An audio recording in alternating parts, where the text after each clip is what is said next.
नमस्कार, पद्मावत का review live ABP news पर इस खास और बड़ी पेशकश के साथ हाजिर हूं मैं रुमाना खान। करणी सेना के विरोध के बीच फिल्म पद्मावत आज 25 जनवरी और आज रिलीज हो गई है। सुप्रीम कोर्ट के आदेश पर फिल्म रिलीज हुई है, लेकिन करणी सेना मानने के लिए तैयार नहीं। करणी सेना के गुंडे खुलेआम घूम रहे हैं। छिटपुट कार्रवाई हुई है उनके खिलाफ। करणी सेना ने हिंसा का बहाना यह बनाया कि फिल्म में इतिहास से छेड़छाड़ की गई है। अब एबीपी न्यूज ने परसों भी फिल्म देखी, रिव्यू हमने दिखाया आपको, और देखिए मैंने खुद ये फिल्म देखी है और मेरे साथ इस वक्त यहां जो पैनल मौजूद है उसमें शिक्षाविद हैं, पत्रकार हैं, इतिहासकार हैं, उन्होंने भी हमारे साथ ये फिल्म देखी है। आज फिल्म आप देखें उससे पहले एबीपी न्यूज पर ये लाइव रिव्यू आप जरूर देखिए, जिसमें हम जानने की पड़ताल करने की कोशिश करेंगे कि आखिरकार फिल्म को लेकर जो सवाल उठाए जा रहे हैं, जो विवाद खड़ा किया जा रहा है, उसमें दम है या फिर वो पूरी तरीके से बेबुनियाद है। मैं जल्दी से आपको मिलवा देती हूं जो खास मेहमान इस वक्त हमारे साथ मौजूद है। सिलसिलेवार ढंग से आपको मिलवाते हैं। मेरे साथ प्रोफेसर अंकित अग्रवाल हैं, यहां पर प्रोफेसर पंकज झा हमारे साथ मौजूद हैं। इसके अलावा मेरे साथ करणी सेना के प्रवक्ता मेजर हिमांशु स्टूडियो में मौजूद हैं। प्रोफेसर विपुल सिंह हमारे साथ हैं। प्रोफेसर कपिल कुमार इतिहासकार हमारे साथ मौजूद हैं। मेरे वरिष्ठ सहयोगी विजय विद्रोही हैं, मेरे सहयोगी जसीम खान हैं, और हमारे साथ एक खास मेहमान पूर्व chairman NCERT professor JS. Rajput साहब भी मौजूद हैं। उन्होंने भी ये फिल्म देखी है। मैं शुरुआत प्रोफेसर राजपूत आपसे करना चाहूंगी। कल ये फिल्म आपने देखी, जिस तरीके का विरोध इस फिल्म को लेकर हो रहा है, क्या वो जायज है? इस पर उत्तर देने के पहले मैं सबसे पहले एक वरिष्ठ अध्यापक होने के नाते देश के विद्यार्थियों से, बच्चों से, स्कूल जाने वाले बच्चों से माफी मांगना चाहता हूँ।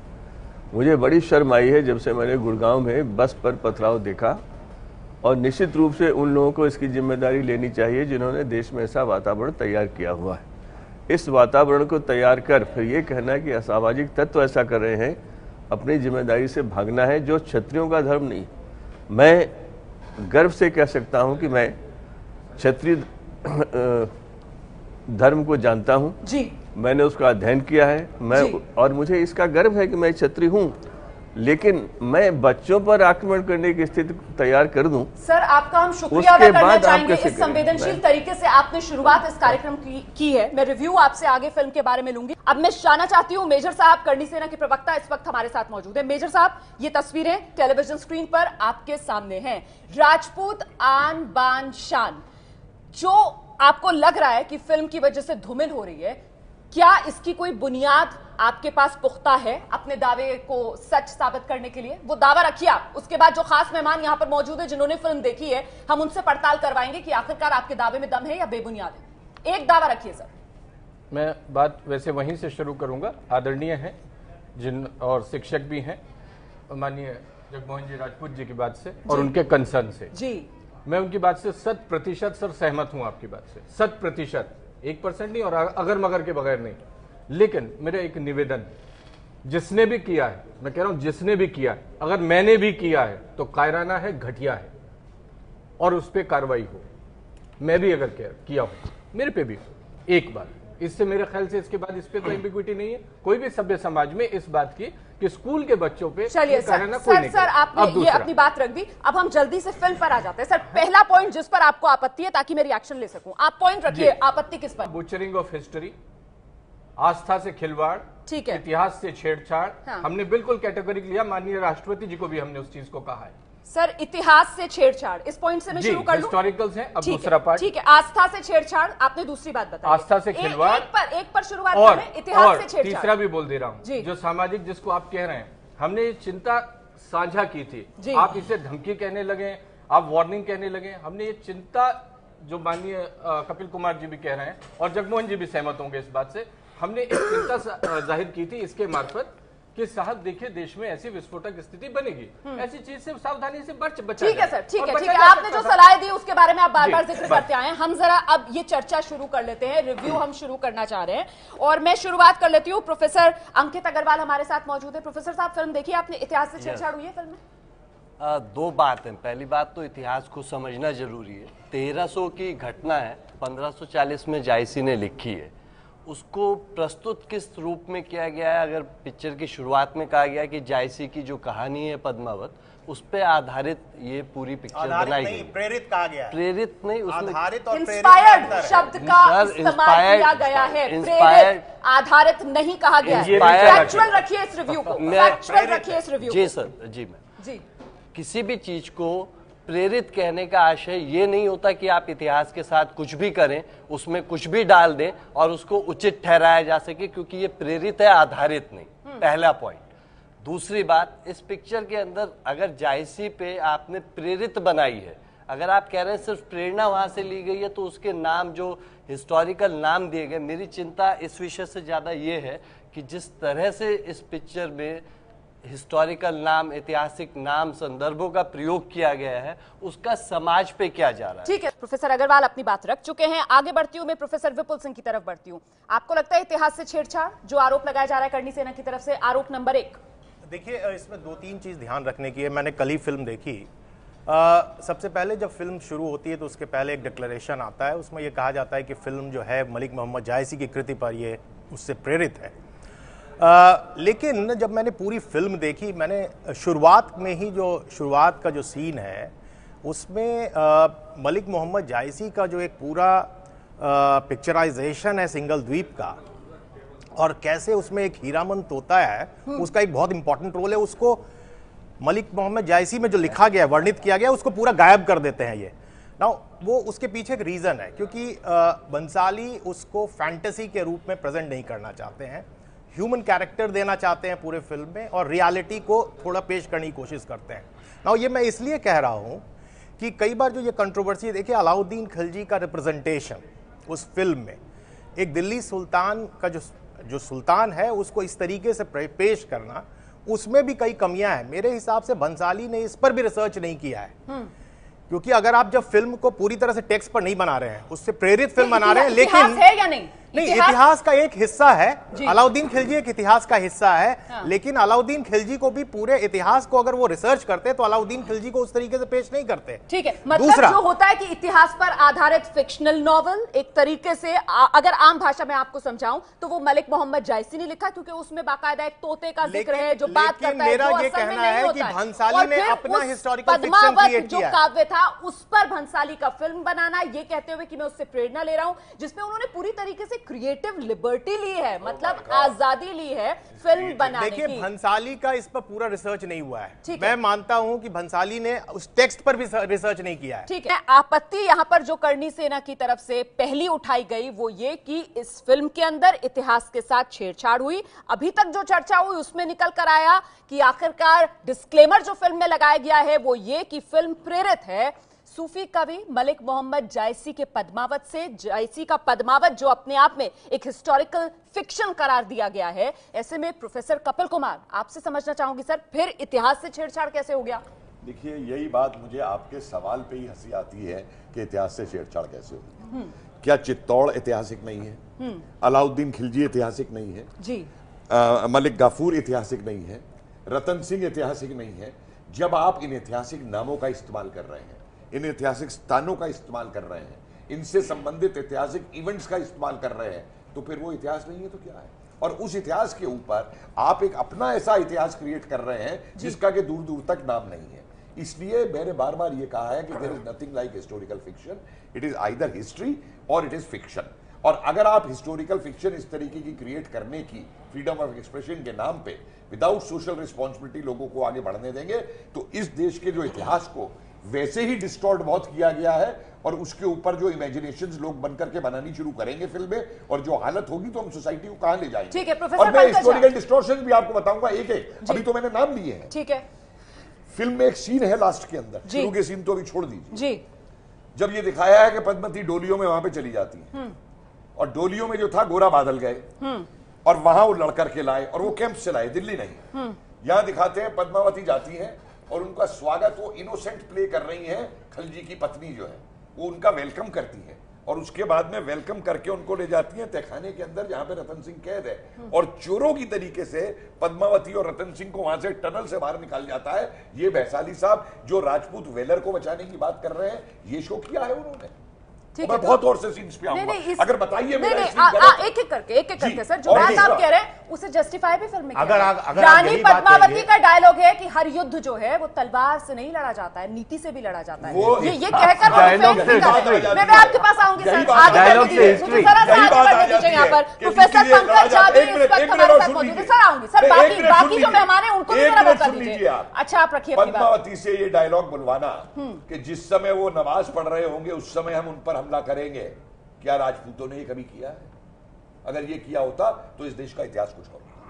सर अब ये तो नजरिया हो सकता है ना, नजरिया नहीं है। प्रोफेसर पंकज झा आपका टेक सुन लीजिए, ये भड़काने के लिए डायलॉग डाला गया। टेक सुन लीजिए। अभी तक आपको लग रहा है कि राजपूत आन बान शान के साथ खिलवाड़ हुआ है, रानी पद्मावती को लेकर दिक्कत थी करणी सेना को। अब करणी सेना जो है वो भी तो अपना स्टांस बदल रही है ना, मुझे पता ही नहीं किस बात पर विरोध कर रहा हूं। मैं करणी सेना की बात कर रही हूं, मैं कर रहा हूं।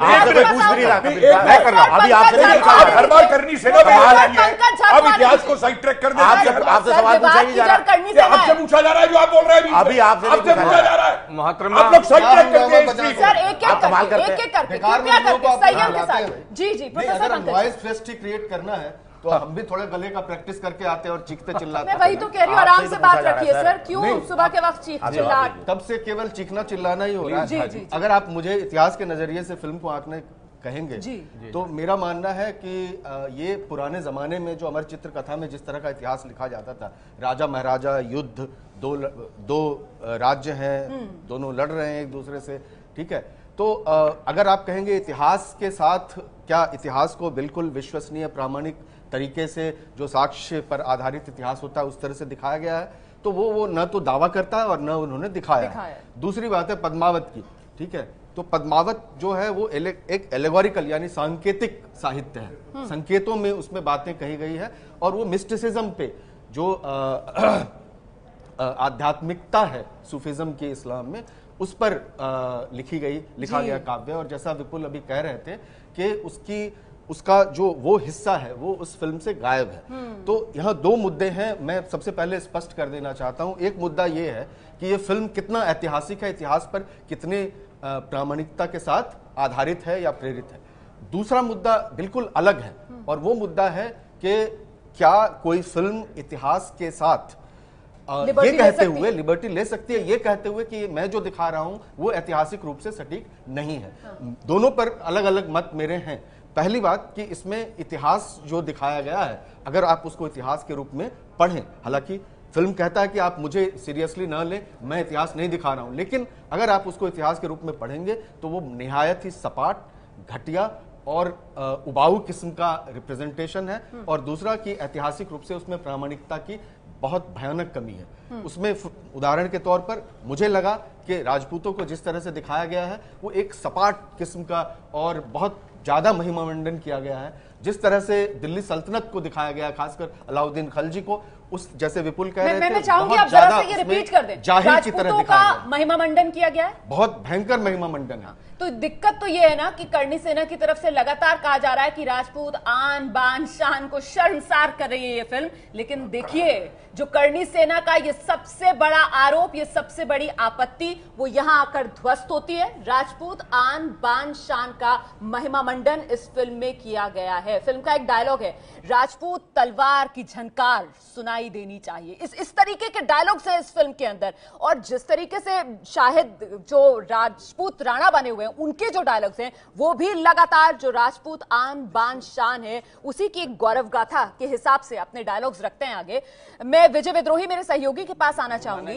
दावा फिल्म की तरफ से तो नहीं किया गया ना कि ऐतिहासिक फिल्म है, ये कोई डॉक्यूमेंट्री फिल्म भी नहीं है, बॉलीवुड मसाला फिल्म है और वही उम्मीद करके अगर आप जाएंगे तो शायद फिर निराश नहीं होंगे। विजय, हाँ, अगर उस नज़रिए से देखा जाए तो कोई भी फिल्म को हम उसी रूप में हम देख सकते हैं कि वो मनोरंजन की हैसियत से और ये एक मुंबईया मसाला फिल्म की हैसियत से बनाई जाती है और वो डिस्क्लेमर आमतौर पर दिखा दिया जाता है। इसमें भी डिस्क्लेमर है कि पद्मावत पर से प्रेरित है और यहाँ भी डायरेक्टर ने पूरी तरह से लिबर्टी ली है, अपने हिसाब से पद्मावत के में बदलाव किया है, जहाँ उनको सूटेबल लगा है उन दृश्यों का इस्तेमाल किया है, जो सूटेबल नहीं लगा वो गिरा दिया गया है। बाकी डिस्क्लेमर में आगे कह दिया गया है कि सबसे बड़ी बात है जौहर का 10 मिनट का जौहर का सीन है आखिरी, उसमें सती का अब मैं अपनी तरफ से कहूं तो कहीं ना कहीं आप सती और जौहर आप मेरी बात सुनेंगे नहीं तो आप सती और जौहर में डिफरेंस नहीं कर पाते तो मुझे आपके इंटेलेक्चुअल लेवल पे हंसी आती है। मुझे आप पर हंसी आ रही है क्योंकि आप मुझे काट रहे हैं। सती अलग चीज है। अरे आप सुनिए तो सही मैं क्या कहना चाह रहा हूं।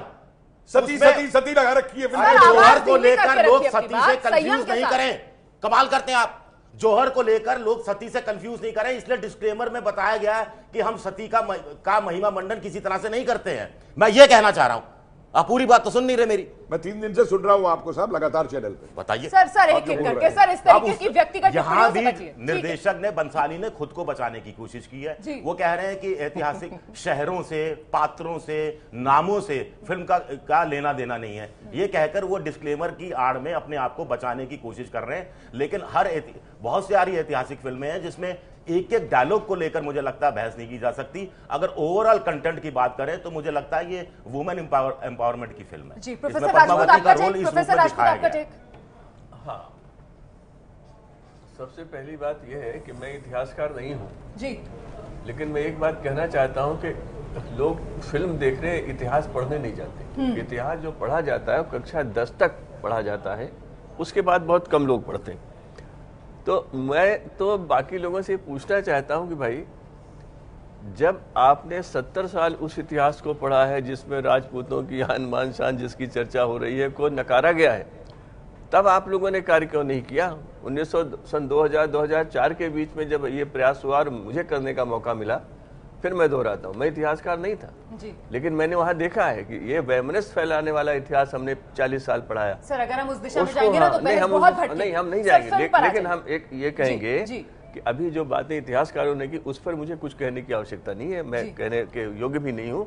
लेकिन एक चीज है, एक चीज जो हटाई जो जिसकी आवश्यकता नहीं थी, अगर वो ऐतिहासिक तथ्य नहीं है, जैसे कि नमाज के समय आक्रमण किया जाए, इसकी कोई आवश्यकता नहीं थी, ये हटाया जा सकता था। और जिन लोगों ने देखा था, अगर उन्होंने इसको उस समय कहा होगा। देखिए ना, एक पक्ष तो ये भी कह सकता है कि अलाउद्दीन खिलजी को नाचते हुए दिखाया जा रहा है, वो गाना गा रहा है, ये भी शायद इतिहास का पक्ष नहीं हुआ कि अलाउद्दीन खिलजी डांस कर रहा है वहां पर, वो भी बॉलीवुड नंबर के स्टाइल डांस में।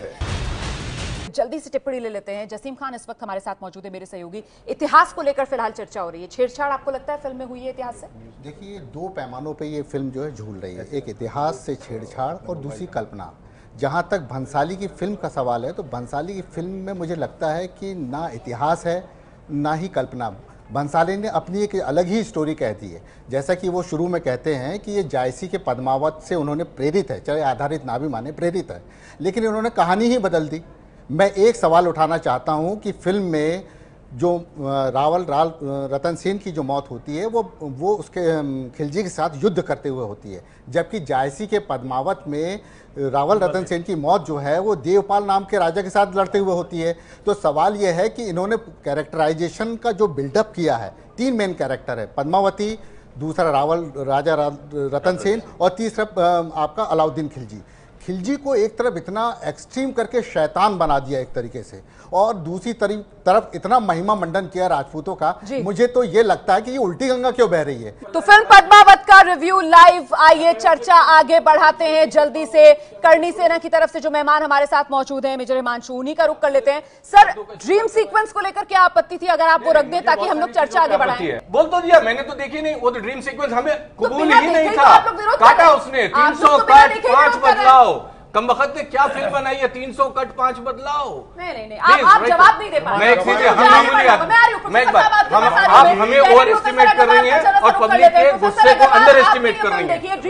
हमने बार बार कहा, चेताया कि ये व्यक्ति भी। सर, प्रोफेसर अग्रवाल की बारी है। प्रोफेसर अग्रवाल, क्या दिक्कत है ड्रीम सीक्वेंस में? मैं 2 बात, पहली बात तो राजपूत सर की बात को आगे बढ़ाते हुए कि 10वीं तक हम इतिहास पढ़ते हैं, उसके बाद इतिहास को उस तरह जानते हैं जिस तरह फिल्मों में दिखाया जाता है। और जब फिल्म में आप इतिहास को दिखा रहे हैं, उन्होंने बोला कि 10वीं तक इतिहास पढ़ते हैं, उसके आगे कब सेक्शन पढ़ता है, तो मास पब्लिक जो है वो क्या समझती है? एजेंडों पर अगर हम ना बात करें तो बेहतर है, फिल्म पर बात करें। मैं फिल्म पे सीक्वेंस के बारे में अपनी टिप्पणी रखी। निश्चित रूप से जायसी ने जिस तरह से अपने ग्रंथ में लिखा है उससे प्रेरित बताने के बाद आप किसी भी इतिहासकार से पूछें क्या उसके अंदर ड्रीम सीक्वेंस हो या बाकी कुछ चीजें हो जो उन्होंने उस रूप में दिखाई है क्या? नहीं, उस तरह से तो उसे प्रस्तुत नहीं किया गया। और लोगों के जो परसेप्शन है, लोग जो मानते हैं, उनकी मान्यता तो यही हुई ना, इतिहास यही है। जिस तरह जोधा अकबर जैसे पिक्चर आई तो आज तक जोधा इतिहास है या नहीं है, लेकिन पब्लिक के बीच में तो जोधा अकबर से जुड़ी हुई है। उस घटना को प्रोफेसर अग्रवाल, मुझे आगे बढ़ना पड़ेगा। ड्रीम सीक्वेंस को लेकर आप कोई सटीक टिप्पणी नहीं कर पा रहे हैं सर। मैं कपिल कुमार जी के पास चलती हूँ। प्रोफेसर कपिल, ड्रीम सीक्वेंस को लेकर क्या आपत्ति सर? सर ड्रीम सीक्वेंस के ऊपर 2-3 बातें सुन लीजिए। जी सर। सबसे पहले जब ये जयपुर में शूटिंग हुई थी और वो इंसिडेंट्स हुए थे तो ड्रीम सीक्वेंस की बात सबसे पहले उस समय आई थी। और ये आई थी कि ऐसा ड्रीम सीक्वेंस इसमें दिखाया जा रहा है जिसमें अलाउद्दीन खिलजी और पद्मिनी को आपस में मिलते हुए और वो ड्रीम दिखाई गई। जुलाई 2016 में कहा गया था कि दोनों एक फ्रेम में है, वो चीज दिखाई गई थी। ठीक है, उसके बाद में जो फिल्म हमने 28 तारीख को देखी जी, 28 तारीख को फिल्म के अंदर 28 दिसंबर को जो फिल्म मैंने देखी है उसमें जो सीन मैं दर्शकों को यहां बता दूं कि वो जो कमिटी बनाई गई थी स्पेशल स्क्रीनिंग की सेंसर बोर्ड की तरफ से, उसमें शामिल थे इतिहासकार प्रोफेसर कपिल कुमार साहब जी। अब उसमें जो सीन दिखाया गया था वो सीन था कि हमाम के अंदर इस तरीके से खलजी नहा रहा है और फिर अपनी आंखें बंद कर लेता है जी। और आंखें बंद करने के बाद में इमीडिएटली जो नेक्स्ट सीन दिखाया गया कि वो एक स्त्री के साथ में लव मेकिंग कर रहा है जी। और मलिक गफूर वहां पे पर्दा डाल करके चला जाता है। ठीक है, उस सीन को जो आदमी जरा सी भी फिल्म की एडिटिंग की नॉलेज रखता है, और दुर्भाग्यवश में रखता हूं, मैं अपने इलेक्ट्रॉनिक मीडिया सेंटर को हेड कर रहा हूं पिछले 1 साल से और मैं खुद भी फिल्म्स बनाता हूं, वो साफ जाहिर हुआ कि पहले उस तरीके का कोई सीन था जिसे आपत्तिजनक पाया गया और जिसको एडिट करके अब उसने इतने पे रिड्यूस कर दिया कि उसकी आंखें बंद करा के और एक स्त्री के साथ में उसको लव मेकिंग दिखाते हुए और मलिक गफूर पर्दा डाल के चला गया। तो सुनिए एक मिनट आप ही से जवाब दे रही हूं सर। जो किरदार दिखाया गया, क्योंकि मैंने भी ये फिल्म देखी है, तो खिलजी का किरदार तो बहुत ही अय्याश किस्म का दिखाया गया कि जिस दिन उसका निकाह हो रहा है, शादी हो रहा है, उस दिन भी वो इसी तरीके की हरकतें वहां पर अफगानिस्तान में किसी लड़की के साथ कर रहा है। तो वो बिस्तर पर अगर किसी की लड़की के साथ है तो इसमें आपत्ति? मैडम, मैं आपको यही तो बता रहा हूं ना कि वो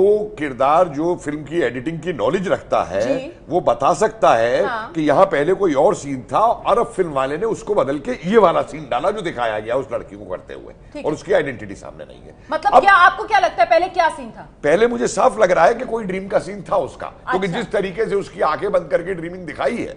मतलब अब तो नहीं है ना? लेकिन अब नहीं, सुनिए ना पूरी बात। आंखें बंद करने से पहले कहीं क्या पद्मावती का जिक्र होता है उसमें? अरे डॉक्टर साहब, ऐसा है, जानना चाह रहा हूं, ऐसा है कि पूरी फिल्म ही पद्मावती है और क्या है फिल्म? मेरा एक आप सवाल पूछ रहे हैं कि पद्मावती का, आपको अपने हिसाब से जवाब डॉक्टर साहब आप ये कह रहे हैं, पूछ रहा हूं क्या उसमें जो आंख बंद करने से पहले कहीं पद्मावती का जिक्र होता है ताकि आपकी बात ही पुख्ता रूप में सामने आएगी ना? जरा वो डायलॉग एक बताइए जो मलिक गफूर उसके गाल पे हाथ लगा के कहता है कि मैं पद्मावती तो तुम्हारे लिए नहीं बन सकता। वो सीन देखा है आप लोगों ने? हाँ, देखा है जी। हाँ, लेकिन वो क्या है, वो बात का है वो ड्रीम सीक्वेंस से संबंधित ये बात पहले नहीं है। मेरी एक बात सुन लीजिए। आप अगर एक एक सीन के इस हिसाब से जो चल रही है, मैं आपको उसी सीन का जवाब दे रहा हूं कि मेरे हिसाब से वहां जब विरोध हुआ तो उसके बाद में एडिट करके कुछ लगाया गया। ठीक है, ठीक है। मैं आगे सर इस पर ही पहले चर्चा कर लेते हैं ना। प्रोफेसर राजपूत, अब वो सीन है या नहीं है? प्रोफेसर राजपूत, देखिए वो सीन आपको लगा कि बदल दिया गया है, अब तो इस तरीके का कोई आपत्तिजनक सीन या आपको लगता है कि आपत्तिजनक था उस ड्रीम सीक्वेंस में? प्रोफेसर राजपूत, मुझे तो देखने में ऐसा अब कोई आपत्तिजनक नहीं लगा, पहले रहा होगा, लेकिन अगर उसने लोगों की बात सुनकर के एडिट किया है तो इसमें कोई गलत बात नहीं है। मतलब भावनाओं का ख्याल रखा गया? नहीं कह रहा हूं, उसने एक सही काम किया है। अगर उसने बात मान ली है तो तारीफ की बात। रिलीज के लिए तैयार थी उसमें भी कट हुए हैं। मैं जरा सा रोकना चाहूंगी आप लोगों को। देखिए जो बात यहाँ पर निकल कर आ रही है कि शायद पहले ऐसा रहा होगा, इसके भी हम कयास लगा रहे हैं। हम में से किसी ने नहीं देखा है कि इस तरीके का कोई ड्रीम सीक्वेंस होगा। यहाँ जो प्रोफेसर कपिल कुमार है जिन्होंने सबसे पहले ये फिल्म देखी थी, वो भी एक कयास लगा रहे हैं। वो कह रहे हैं कि ऐसा रहा होगा नहीं, समझ ज्यादा है फिल्मों को लेकर, एडिटिंग को लेकर, लेकिन फिलहाल फिल्म के अंदर ऐसा कुछ भी नहीं है। प्रोफेसर पंकज झा इस वक्त हमारे साथ मौजूद हैं। प्रोफेसर पंकज झा, विवाद की एक बड़ी वजह, आपत्ति की एक बड़ी वजह फिल्म के अंदर ड्रीम सीक्वेंस को लेकर कहा जा रहा था कि एक ही फ्रेम में दिखा दिया अलाउद्दीन खिलजी और रानी पद्मावती को। यह अपमान अपनी माता रानी पद्मावती का राजपूत सहन नहीं करेंगे। ऐसा हुआ फिल्म में? नहीं, ऐसा फिल्म में तो दिखाई नहीं देता है। और लेकिन मेरी आपत्ति इस बात से है कि हम जब यहाँ ऐसे समय में बैठे हुए हैं जहाँ पर कि हजार किस्म की समस्याएं हैं, हम एक फिल्म, एक निहायत ही घटिया फिल्म पर डिस्कशन कर रहे हैं। उसमें हम ये तलाश कर रहे हैं कि जो दृश्य नहीं है वो क्या था या नहीं था, और उस पर हम कयास लगा रहे हैं, और उसकी वजह से इतना सारा विवाद खड़ा हो रहा है। तो ये अपने आप में बहुत दुर्भाग्यपूर्ण चीज़ है कि हम ऐसी चीज़ों पर बहस कर रहे हैं। दूसरी बात ये है कि हमें ये समझना होगा कि जब हम राजपूत आन बान शान की बात करते हैं तो राजपूत कौन है? एक जातिगत इकाई है, ठीक है। तो हम ये जातिगत सम्मान की बात कर रहे हैं अभी 21वीं सदी में बैठकर, और वो भी एक ऐसे फिल्म को लेकर जिसका अगर विरोध नहीं हुआ होता तो शायद आज किसी ने नोटिस भी नहीं किया होता कि इतनी घटिया फिल्म है वो। तो बड़ा सवाल तो यही है ना कि आखिरकार इसके लिए जिम्मेदार कौन है? कौन लगातार सुर्खियों में इस फिल्म को बनाए हुए है? कौन इस फिल्म को रिलीज ना करने पर अड़ा हुआ है कि सुप्रीम कोर्ट दो बार हरी झंडी देती है फिल्म की रिलीज की, लेकिन बावजूद इसके सड़कों पर विरोध प्रदर्शन, आगजनी, और कल तो हद उस वक्त हो गई जब स्कूली बच्चे थे, छोटे छोटे नर्सरी केजी में पढ़ने वाले, जिनकी बस पर पथराव कर दिया गया। डरे सहमे बच्चे जिनकी चीखें लगातार हम एबीपी न्यूज पर आपको सुना रहे हैं।